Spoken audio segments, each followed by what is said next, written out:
बाप ने तहकीकाती सहाफत में खूब नाम कमाया। नाम इतना बड़ा हो गया कि बहुत से लोगों के लिए खतरा बन गया। आखिर उसे पाकिस्तान से बाहर जाने पर मजबूर किया गया। फिर एक अफ्रीकी मुल्क में उसके सर में गोली मारकर उसको बेदर्दी से कत्ल कर दिया गया।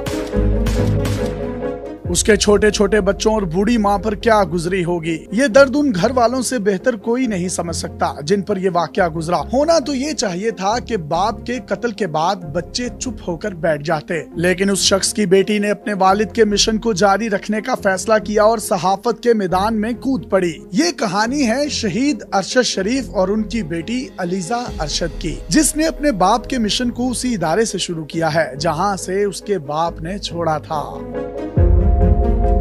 शहीद अरशद शरीफ पाकिस्तानी सहाफत का एक बड़ा नाम थे। उन्होंने जिंदगी में कई दहाइयां सच की तलाश में गुजारी। वो पाकिस्तान के अलावा बरतानिया में भी सहाफती खिदमात सरअंजाम देते रहे। कई टीवी चैनल्स में आला इंतजामी ओहदों समेत बहुत से टीवी चैनल्स की लॉन्चिंग में भी उन्होंने अहम किरदार अदा किया। उन्हें असल शोहरत ARY के प्लेटफॉर्म से पावर प्ले शो के नाम से मिली। अरशद शरीफ ने ये प्रोग्राम 2014 में शुरू किया था। 8 साल तक ये प्रोग्राम कामयाबी से चलता रहा। इसमें करप्शन के कई केसेस पर आवाज उठाई गई, कई स्कैंडल्स ब्रेक किए गए। अप्रैल 2022 में इमरान खान की हुकूमत तब्दील हुई तो पाकिस्तानी सहाफत भी 2 धड़ों में तकसीम होती हुई नजर आई। एक वो सहाफी थे जो PDM के बयानिए के साथ खड़े नजर आए। कुछ सहाफी तहरीके इंसाफ के हामी बन गए। इन्हीं में अरशद शरीफ का भी शुमार होने लगा।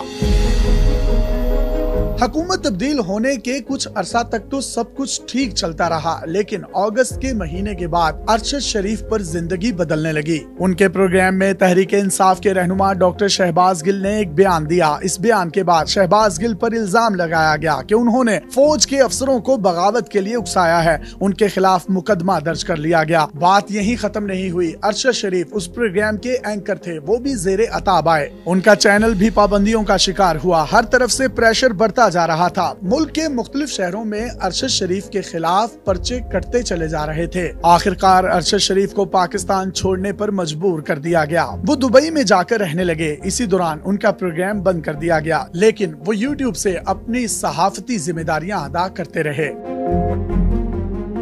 उन्हें दुबई में भी टिकने नहीं दिया गया। उनका बोरिया बिस्तर गोल कर दिया गया। इमरजेंसी की हालत में उनके पास किसी मुल्क का वीजा नहीं था। पाकिस्तान वो आ नहीं सकते थे। ऐसे में उन्हें कीनिया जाने का मशवरा मिला। वहाँ एयरपोर्ट पर ही उन्हें वीजा मिल सकता था, जिसे ऑन अराइवल वीजा कहते हैं। अरशद शरीफ कीनिया मुंतकिल हो गए, जहाँ वो 2 पाकिस्तानी भाइयों की मेजबानी में रहने लगे।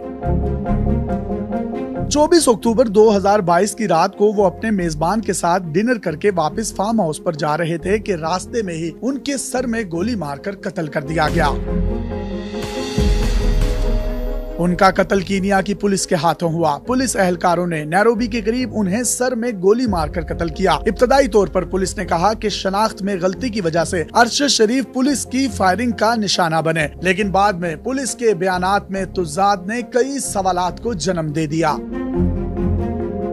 ये बात भी सामने आई कि कीनिया की पुलिस किराए के कातिल के तौर पर मशहूर है और उनको पैसे देकर किसी को भी कत्ल करवाया जा सकता है। अरशद शरीफ को अजनबी देश की पुलिस ने क्यों कत्ल किया और इसके पीछे क्या मुहर्रिकात थे? उनको कत्ल करवाने में किन लोगों का हाथ था? ऐसे बहुत से सवालात अब भी ऐसे हैं जिनके जवाब अभी तक नहीं मिल सके।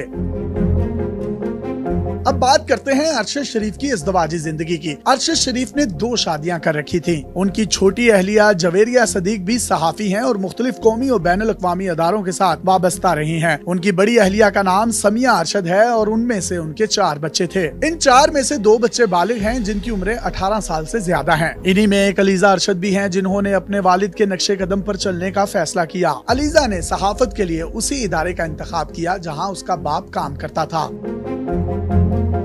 अलीजा इस्लामाबाद से ARY न्यूज के लिए रिपोर्टिंग किया करेंगी। अलीजा को पहली असाइनमेंट आमों की नुमाइश के हवाले से दी गई है। उन्होंने ये जिम्मेदारी बड़े एहसन तरीके से सरअंजाम दी और जो लोग रिपोर्टिंग या सहाफत को समझते हैं वो उनके कॉन्फिडेंस को मजीद दाद भी दे रहे हैं। पहली ही रिपोर्ट में उनका कॉन्फिडेंस पूरी तरह जाहिर हो रहा था और इस बात का इशारा दे रहा था कि ये लड़की भी आगे चलकर सहाफत में एक बड़ा नाम कमाने वाली है। अलीजा अरशद को स्क्रीन पर देखकर पाकिस्तानियों को एक बार फिर शहीद अरशद शरीफ की याद सताने लगी। बहुत से सोशल मीडिया सारिफीन ने अलीज़ा अरशद की खूब पजीराई की और उनके सुनहरे मुस्तकबिल के लिए नए ख्वाहिशात का इजहार किया। हमारी दुआएं भी अलीज़ा अरशद के साथ हैं कि वो भी अपने वालिद की तरह सहाफत में खूब नाम कमाएं और गरीबों की एक तवाना आवाज बनकर सामने उभरें। डेली पाकिस्तान बतौर सहाफती इदारा अरशद शरीफ को खिराज तहसीन पेश करने के साथ साथ उनकी बेटी को इस फील्ड में वेलकम करता है। अपने मेजबान यासिर शामी को